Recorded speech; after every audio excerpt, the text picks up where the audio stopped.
second one is going from reluctant to compliant. So what do compliant people do? They follow processes. So what you want to give them is you want to give them processes. Let me share a little bit of research that I think is an amazing piece of research. It was done about 10 years ago when the researchers were looking at what causes stress in people. So they set up this experiment. It was like a computer game, and what all the participants were asked to do, there were a whole bunch of rocks on the screen. Like I've got 6 here, but they had like 50 or 60, and they had to click the rocks in turn very quickly, and every time you clicked a rock, it turned over, and if there's nothing beneath it, fine. You got a point. But some of the rocks had snakes underneath them.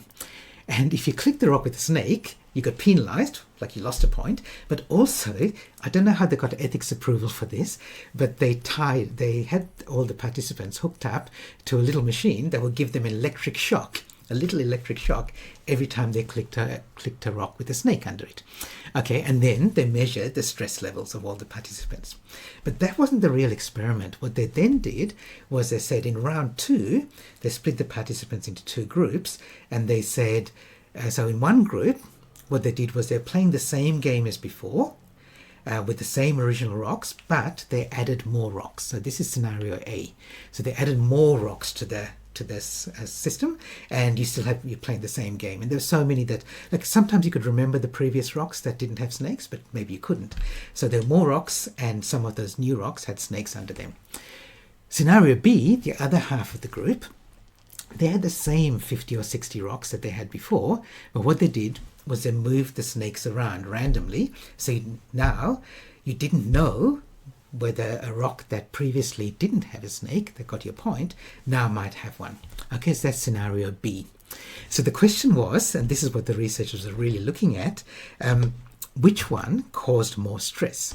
And I'm going to ask you to guess. Which was more stressful? The situation A, where there were more snakes, or scenario B, where there were the same number of snakes, but there was more, they were moved around now, so there's more uncertainty. And I think everyone has gone for the right answer. Yep, exactly. Okay, so what they found was what they found more stressful was things that were previously safe are no longer safe. Okay, and this is exactly what people are finding when they come to using things like change in general. It's almost like the new things that are happening aren't necessarily new, but they're like the things that we thought were safe are no longer safe anymore. Okay, so I'm going to kind of do a bit of mind reading here.